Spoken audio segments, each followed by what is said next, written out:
No dia 21 de junho, durante sabatina no Senado, Cristiano Zanin falou por quase 8 horas.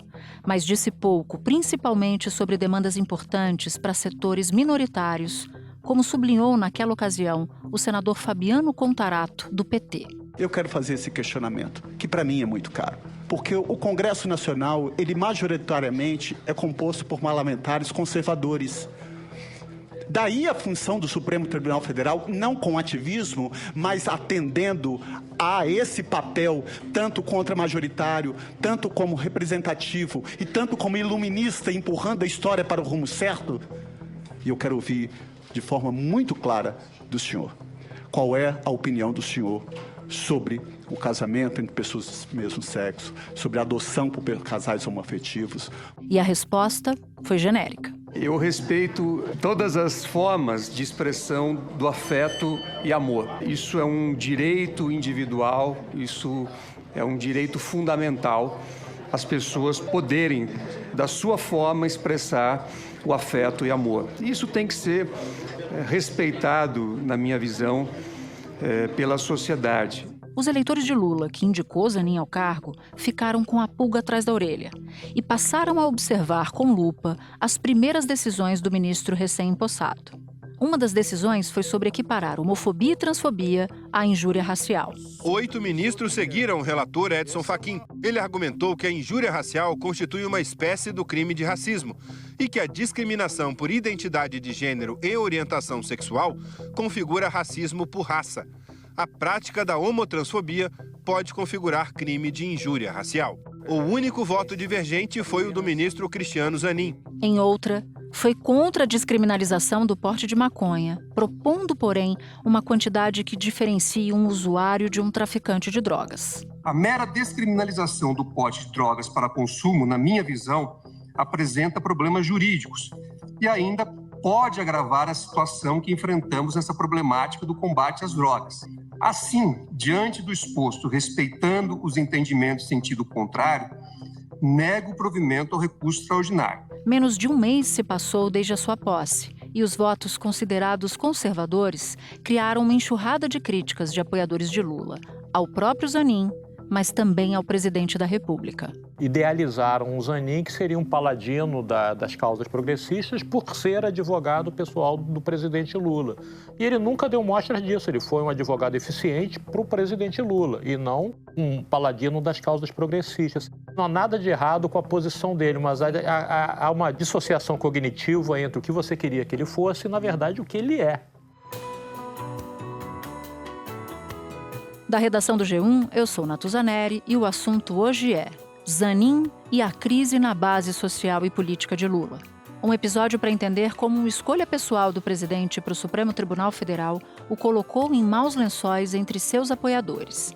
Minha convidada é Flávia Oliveira, comentarista da Globo News e colunista do jornal O Globo e da Rádio CBN.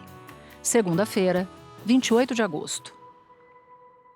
Flávia, o que essa batina de Cristiano Zanin para o Supremo Tribunal Federal indicava ou não indicava sobre como seria a atuação dele na condição de ministro do STF?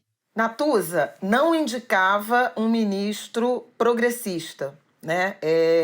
E aí é importante dizer que não tem problema nenhum em não ser progressista, em ser conservador. Mas a questão é que Lula se elegeu para o terceiro mandato com uma plataforma de esquerda. Então havia a expectativa, especialmente de seu entorno, de seu eleitorado à esquerda, que a indicação ao Supremo Tribunal Federal fosse nessa direção de defesa de direitos, o que chamam de direitos identitários, agenda de costumes, mas sob uma ótica progressista, que fizesse frente, inclusive, à composição que o Supremo ganhou a partir das 2 indicações de Jair Bolsonaro. 2 ministros conservadores e, usando palavras do ex-presidente, um deles terrivelmente evangélico, o que também contém esse conceito de conservadorismo. Os 2 ministros que foram indicados por Bolsonaro nos 4 anos de governo Bolsonaro, Nunes Marques e André Mendonça. Todo mundo sabia da preferência pessoal de Lula com o Zanin, por gratidão, por lealdade, por estratégia de atuação, digamos, num Supremo Tribunal Federal crescentemente político ou politizado. Isso tudo era conhecido. Mas se esperava que esse ministro, indicado por Lula, com essas características, com sua ficha de bons serviços prestados como advogado pessoal do presidente e, inclusive, dono, protagonista de uma grande batalha jurídica que acabou levando Lula ao terceiro mandato, eu acho, sem dúvida alguma, Zanin tem esse protagonismo. O Lula indica o seu advogado particular, aquele advogado que o defendeu durante a Lava Jato, e certamente tem aí um ingrediente de revanche, de uma vingança, porque deve ter um sabor muito especial para o Lula colocar o seu advogado, o Zanin, no STF, que é um lugar cobiçado. Então, ter o Zanin ali é uma resposta também do Lula ao que a Lava Jato proporcionou a ele. O pior de tudo, a prisão. Mas que ele aliasse todo esse ativo, todo esse capital, digamos assim, jurídico, a algum compromisso com as agendas progressistas que Lula tinha sinalizado na campanha pelo terceiro mandato. No entanto, aquela sabatina e as semanas que a antecederam indicavam que não se tratava de um ministro de perfil progressista. Ele se encontrou com senadores antes de ser sabatinado, pela CCJ, e a gente tinha, você sabe disso, você teve também, retornos de que muitos senadores do campo conservador, inclusive que formavam a base bolsonarista, estavam muito satisfeitos com as conversas, com a forma com que Cristiano Zanin vinha se apresentando. Isso na sabatina também ficou claro quando ele, em alguma medida, fugia de assuntos relacionados à agenda de costumes, mas uma fuga que ele alegava necessária na direção de não antecipar votos, coisas que ele fosse, temas, que ele fosse chamado a depor, mas em que ele se alinhava com certos discursos conservadores quando dizia: nesse caso, eu acho que a atribuição é do legislativo, então um pouco se furtando de assumir posições que o Supremo, nos últimos tempos, especialmente no que diz respeito à agenda de costumes de um Congresso crescentemente conservador, vinha se apresentando como progressista na interpretação dos direitos fundamentais da Constituição. Por isso, particularmente a mim, não pareceu que se tratava de um futuro ministro do Supremo Tribunal Federal comprometido com a agenda progressista. Eu disse isso durante a sabatina de Zanin. Eu me lembro desse comentário que você fez.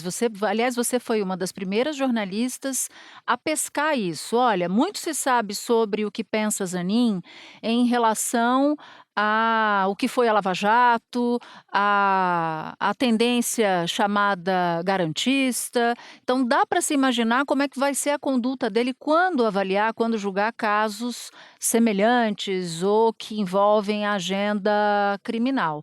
Mas pouco se sabe sobre Zanin em relação à pauta de costumes, e eu suspeito que ele seja muito mais conservador do que os eleitores de Lula pretendem. Eu me lembro de você dizer algo nesse sentido. Essa já era uma visão original em relação à expectativa, ou a pouca expectativa sobre o progressismo de Cristiano Zanin. E eu preciso, Natuza, também chamar a atenção para algo que, antes mesmo da sabatina e da própria indicação, nós já comentávamos, que era um certo desapontamento também de quem esperava o governo progressista de Lula no que diz respeito ao compromisso com a diversidade. Acho que a indicação de Zanin, ela já partiu de uma espécie de ruptura ou de desprezo do presidente da República por princípios que ele tinha apresentado em discursos de campanha e tentado construir, por exemplo, na formação do Ministério. Você lembra do tanto que nós debatemos e provocamos em relação a uma participação feminina maior, negra maior, indígena maior, né? E isso foi razoavelmente contemplado na formação do Ministério, né? Praticamente ali, vamos botar, entre 1/4 e 1/3 dos ministros são mulheres, tem presença negra, tem o Ministério dos Povos Indígenas, com Sônia Guajajara, alguns cargos importantes, com status, digamos, quase de ministério, presidência do Banco do Brasil, da Caixa Econômica, a presidência da FUNAI, né? Alguns dessas funções públicas de muita relevância tiveram alguma atenção no eixo, no lado da construção de diversidade. Isso não aconteceu na indicação de Zanin ao Supremo Tribunal Federal e já era algo a ser lamentado pelo fato de que o cargo, né, a função de ministro do Supremo Tribunal Federal é uma função praticamente vitalícia. Eles vão até os 75 anos de idade. Zanin é um homem jovem. Cristiano Zanin Martins tem 47 anos e nasceu em Piracicaba, interior de São Paulo. Ele se formou em Direito pela PUC de São Paulo em 1999. Foi professor de Direito Civil e Direito Processual na Faculdade Autônoma de Direito em São Paulo. E é integrante de diversos institutos e associações ligados ao direito, tendo se especializado em litígios. E o Supremo é um colegiado muito homogêneo, né, na direção da presença predominante de homens brancos, de origem já não exatamente popular, pobre, periférica, São Paulo muito representado e hoje somente 2 mulheres, ambas brancas. Então havia uma expectativa de uma ingerência de Lula para construir mais diversidade no Supremo, que foi frustrada pela indicação de Zanin e agora também por uma expectativa de um ministro mais progressista do que ele tem se mostrado até o momento, Natuza. E aí, Flávia, veio a decepção de eleitores de Lula, de influenciadores, de políticos e até de ministros, porque eu conversei com alguns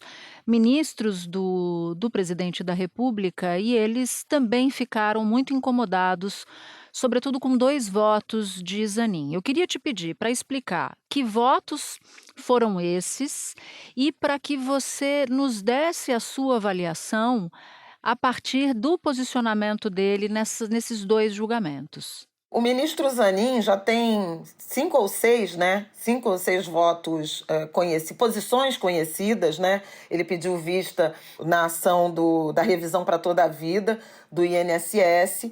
Ele foi relator de uma arguição no Supremo Tribunal Federal sobre uma insignificância, né, de um furto. Como relator, ele votou pela manutenção da condenação dos 2 condenados já, né, por roubos de um macaco hidráulico, meia garrafa de diesel, 2 garrafas de um combustível, cujo valor era de R$100. E aí a Defensoria Pública da União solicitou esse relaxamento em razão da insignificância do valor, mas o voto de Zanin como relator foi para desconsiderar, foi para manter a condenação em razão da reincidência de um dos réus. Por isso que eu falei no início dessa certa dureza e falta de sensibilidade em relação à complexidade da nossa sociedade, dos nossos dramas sociais e das próprias condições do sistema carcerário. Depois disso, ele foi o voto divergente numa decisão quase unânime em que uma associação representativa da população dos brasileiros LGBTQIA+, pediam a também equiparação do crime de homotransfobia na lei recém-aprovada, recém-promulgada no início desse ano, da injúria racial. A legislação que equipara injúria racial e racismo e que dispõe sobre racismo recreativo, racismo religioso. Esse era um pleito importante, por exemplo, da população negra. Essa legislação foi ancorada num grupo de trabalho, coordenado inclusive pelo ministro do STJ, Benedito Gonçalves, que levou várias proposições em relação à adequação antirracista da legislação, sobretudo penal brasileira. A gente sabe que o legislativo não aprova, não encaminha, não faz andar nenhuma legislação de criminalização da homofobia e, em razão disso, o Supremo Tribunal foi provocado e formou decisão em relação a considerar os crimes de LGBTQIA+, fobia, como o crime de racismo. Como depois disso, depois dessa decisão do Supremo, houve a legislação de injúria racial, o pedido foi para que o Supremo tivesse o mesmo entendimento. Há uma compreensão de que racismo é uma coisa e injúria racial é outra, em que pese o Supremo já ter equiparado os dois crimes, mesmo antes dessa legislação de 2023. 9 ministros do Supremo Tribunal Federal mantiveram o entendimento de que essa legislação de injúria pode sim ser usada nos casos de homotransfobia, aliás, expressão usada pelo ministro Edson Fachin, relator dessa ação. O ministro André Mendonça se julgou impedido e Zanin foi o único ministro a apresentar um voto divergente, ainda que reconhecendo o crime, né, de homofobia, o quão indesejável é essa discriminação à luz de uma Constituição que prevê direitos iguais, ele considerou que não havia no pleito elementos jurídicos, firulas mesmo jurídicas para conceder o pedido. O Supremo Tribunal Federal determinou que atos de homofobia e transfobia contra indivíduos sejam enquadrados como crime de injúria racial.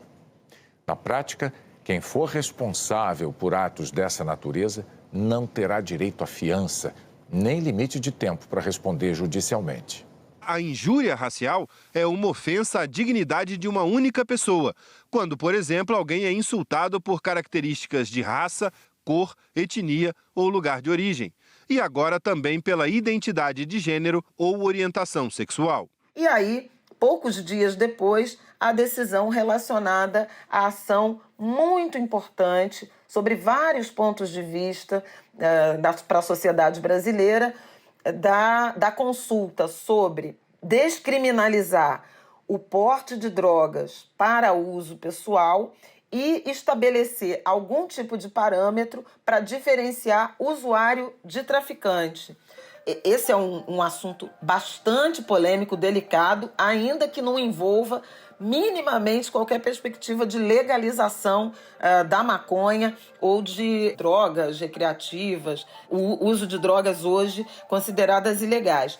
É somente sobre criminalizar o usuário ou tratá-lo como um caso de saúde pública e diferenciar usuários de traficantes.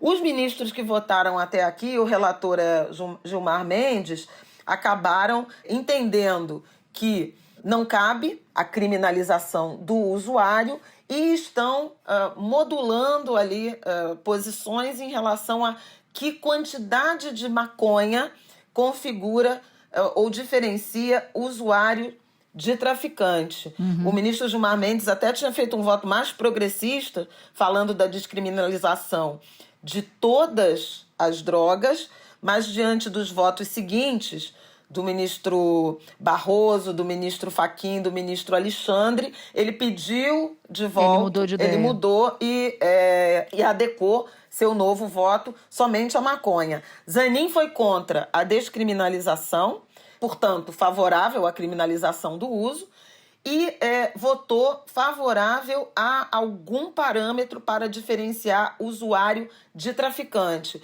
Ele usou um argumento, e a sessão do Supremo Tribunal Federal até mostra, né, um debate dos outros ministros em relação a ele, dizendo que a descriminalização do uso seria danosa à saúde pública. Isso contraria todos os estudos nessa direção, justamente porque a criminalização do usuário o afasta de buscar, por exemplo, a rede pública de saúde para curar o seu vício, a sua dependência química.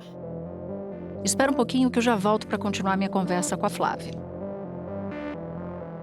Agora, tem um ponto importante. Diante desse perfil de Cristiano Zanin nesse período tão breve, o que esperar para os próximos? Porque tem agendas muito sensíveis ainda para serem votados, julgamentos sensíveis para serem apreciados pela mais alta corte do país. E eu cito, por exemplo, o marco temporal. Você citou como a base social e política de Lula recebeu esses votos como um grande banho de água fria. Muita gente chegou a declarar que estava muito desapontado com o presidente e por aí vai. Mas como esses votos já dados, né, que ajudam a traçar o perfil do ministro Zanin, apontam para essas futuras decisões de casos que são caros, por exemplo, para o campo progressista. Pois é, esse é um grande problema, porque nesse caso, por exemplo, da questão da diferenciação de usuários para traficante, Zanin até votou que eles devem ser diferentes e sugeriu uma quantidade de maconha que divide usuários de traficante, 25 gramas, Alexandre de Moraes falou de 25 a 60, enfim, isso o Supremo ainda vai pacificar. Mas veja, ele não levou em conta a complexidade da marcação racial, da marcação social, da marcação geográfica nessa subjetividade da polícia, por exemplo, quando faz uma abordagem e indicia um jovem negro de periferia como traficante, qualquer que seja a quantidade, ou por quantidades menores do que quando indicia um jovem branco de uma área nobre, dita nobre, né? 8 em cada 10 presos em flagrante se autodeclaram pretos ou pardos. Dentre as pessoas negras presas em flagrante, 37% são acusadas de tráfico e porte de drogas. Mais pessoas pretas e pardas relataram ter sofrido agressão no momento da prisão se comparados aos brancos. Foram 40% de pretos e pardos relatando agressões no momento da prisão, contra 34,5% de pessoas brancas.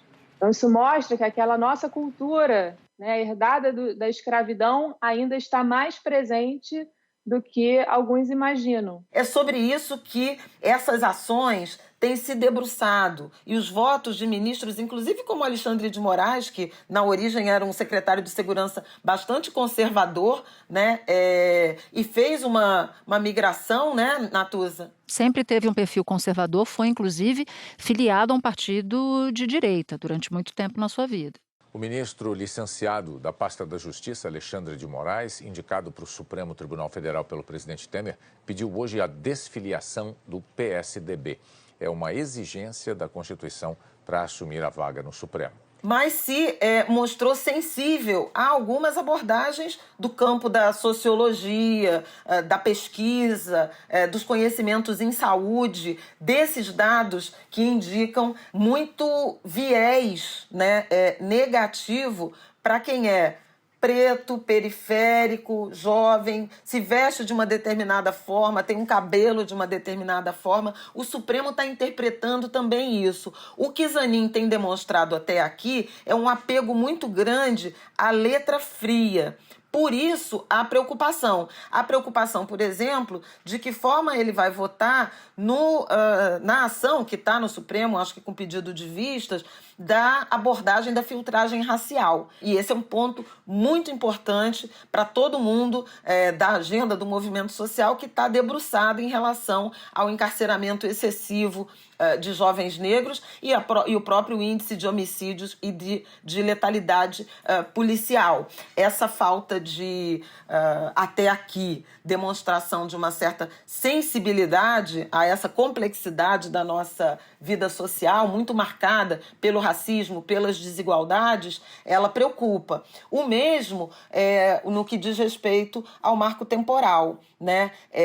A gente já está num momento bastante complexo, muito sensível desse julgamento, porque o voto do ministro Alexandre de Moraes, em que pese ele ter desconsiderado a tese, né? Ele não concorda que 1988, ano da promulgação da Constituição, é a linha de corte para a demarcação de territórios indígenas. Mas tem um momento no voto dele em que ele diz o seguinte: algumas situações não são mais passíveis de demarcação para os indígenas. Nesse caso, se ofereceria um outro território, o que demonstra uma certa incompreensão ao que está em jogo quando a gente fala de direitos dos povos originários. Está em jogo a relação com o território e não com uma quantidade de terra, que seria uma ideia de propriedade. A presidente do Supremo Tribunal Federal, ministra Rosa Weber, marcou para o dia 30, próxima quarta-feira, a retomada do julgamento do marco temporal, tese de que indígenas só têm direito às terras que eram ocupadas por eles na data da promulgação da Constituição Brasileira, em 5 de outubro de 1988. O placar hoje é de 2-1 pela rejeição do marco temporal.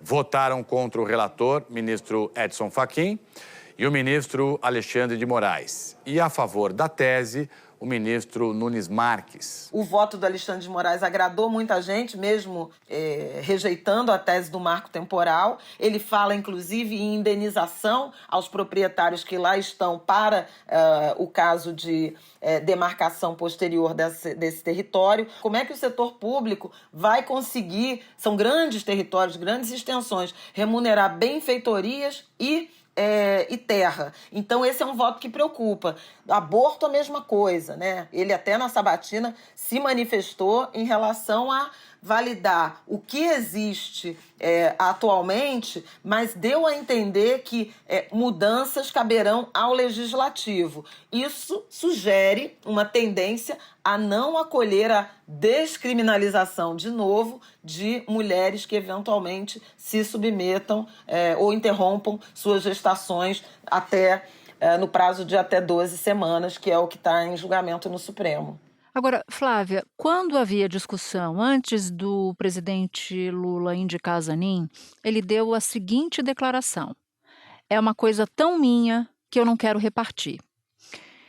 E aí eu te pergunto, olhando para o futuro, Lula tem ainda este ano mais uma indicação para fazer para o Supremo Tribunal Federal. A partir dessa declaração que ele deu e a partir da decepção que a base fiel de Lula declara ter com os votos de Zanin no Supremo, o que esperar, por exemplo, dessa futura indicação? Há nomes que são considerados mais fortes. Eu cito o Jorge Messias, que é o advogado-geral da União, o Bruno Dantas, que hoje é presidente do Tribunal de Contas da União, e Lula já foi bastante pressionado pela não sinalização de uma indicação de uma ministra mulher ou de uma ministra ou ministro negro e por aí vai. O que essa discussão que a gente está tendo agora, nesse momento, neste episódio, aponta para o futuro, levando em consideração o perfil conservador de Cristiano Zanin? A pressão já estava grande, né, e foi crescente a partir da escolha de Zanin, da indicação de Zanin. E desses nomes que você citou, e aí eu acrescentaria também o ministro Flávio Dino, né, que sempre aparece, o próprio presidente do Senado, também Rodrigo Pacheco, já esteve nesse bolão, né, nessa cartela de possibilidades. Já havia uma pressão e um descontentamento em relação à possibilidade de Lula desfazer ou diminuir o mínimo de diversidade que ainda tem no Supremo Tribunal Federal. Estou falando do fato de serem 9 ministros e 2 ministras, né? 2 mulheres brancas. Sendo que Rosa está saindo, né? Quem vai sair é a Rosa. Exatamente. E a perspectiva de que, na saída de uma das 3 únicas mulheres que já conseguiram se tornar ministras do Supremo Tribunal Federal na história do judiciário brasileiro, haver a substituição por um homem e por outro homem branco, né? De meia idade, enfim, com tudo isso que a gente fala dessa monótona representação nos espaços de poder brasileiro, a pressão já estava imensa. Muitas listas, muitas conversas e tentativas de apresentação de nomes de mulheres brancas, mulheres negras. Lula falou para uma pessoa muito próxima, uma pessoa que estava fazendo propaganda de um possível candidato homem, ele falou o seguinte: eu não tenho como não indicar uma mulher dessa vez, porque Rosa Weber ela, ao lado de Carmen, são as únicas 2 mulheres num grupo de 11. A questão é que ele não tem uma mulher desse mundo jurídico, que seria uma potencial candidata, muito próxima. Ele tem pessoas que colaboram com o PT, advogadas e tal, mas não tem ninguém da sua estrita confiança. Ele teria que construir isso. Muita tentativa de sensibilizar o presidente da República na direção de ser o presidente que teria ou terá indicado a primeira ministra negra para o Supremo Tribunal Federal. Então, essa pressão já existia. Com esse comportamento mais conservador de Zanin nos votos conhecidos até aqui, eu digo até aqui porque todo mundo é passível de mudar, a gente acabou de falar do caso do Alexandre de Moraes, secretário de Segurança, ministro da Justiça e ministro do Supremo Tribunal Federal.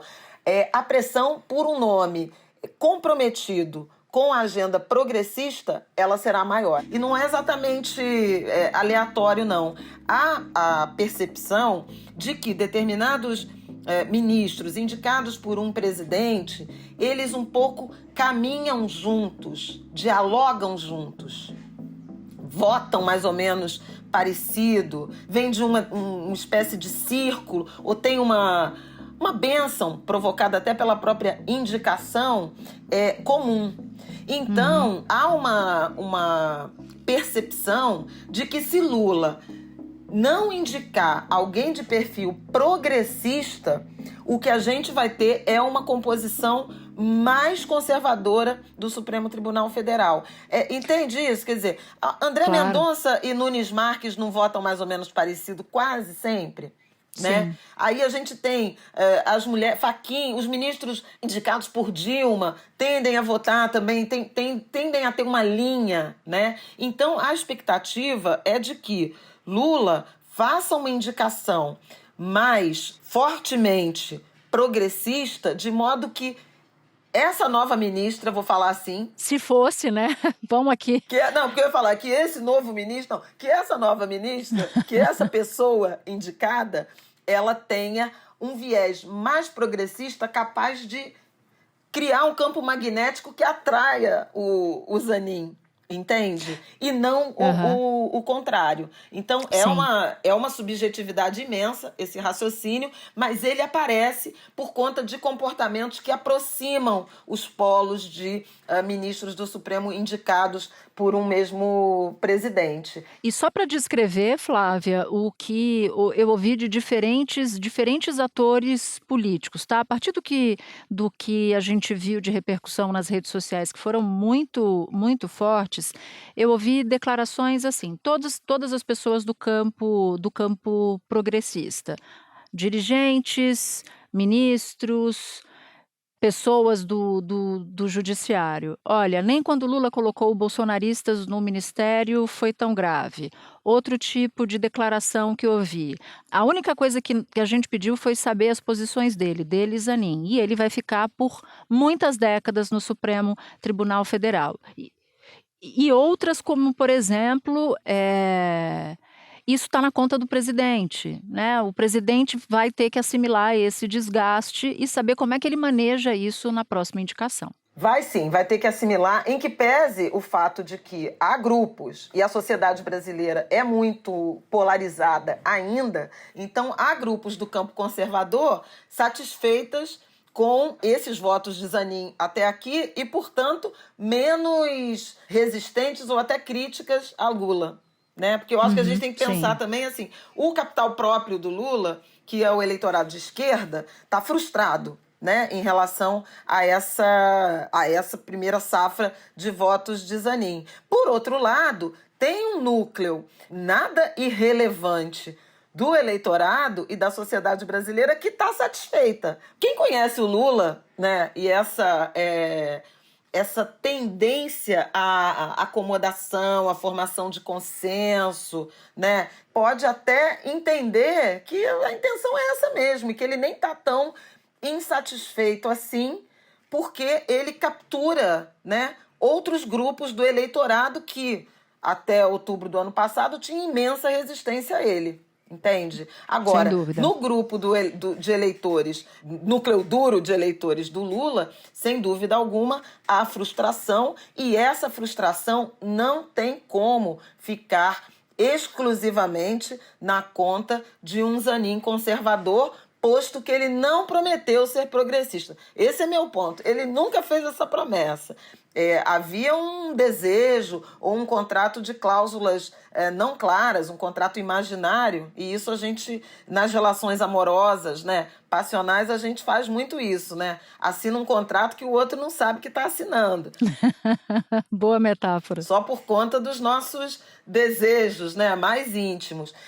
Zanin não fez essas promessas, ele não fez esse juramento. Essa conta, ela não pode ser debitada somente do Zanin, não. O contrato desse eleitorado, né, em relação a essas perspectivas existentes, ele foi firmado com Lula. Por isso, quando ele diz é uma escolha muito minha... Ele assume as consequências das reações, né? Exatamente. Vai valer na vitória, como ele gosta de metáforas futebolísticas, vai valer na vitória, no empate e na derrota. E dessa vez houve uma derrota. O sentimento do grupo mais ligado a Lula, dessa militância mais leal, é de derrota, sim. E essa derrota é também da conta do presidente. Flávia Oliveira, minha amiga, obrigada por ter gravado esse episódio com a gente. Eu te agradeço demais em nome da equipe toda. Um bom trabalho para você. Poxa, minha amiga, muito obrigada a você, a equipe, obrigada por esse chamado e obrigada por essa conversa tão boa. E se você quiser saber um pouco mais sobre o ministro do Supremo indicado por Lula, eu te convido a ouvir o episódio 974, de 2 de junho, sob o título Zanin, o indicado de Lula ao STF. Este foi o Assunto, podcast diário disponível no G1, no Globoplay ou na sua plataforma de áudio preferida. Comigo na equipe do Assunto estão Mônica Mariotti, Amanda Polato, Lorena Lara, Luiz Felipe Silva, Tiago Kazuroski, Gabriel de Campos, Nayara Fernandes e Etos Kleiter. Eu sou Natuzaneri e fico por aqui. Até o próximo Assunto.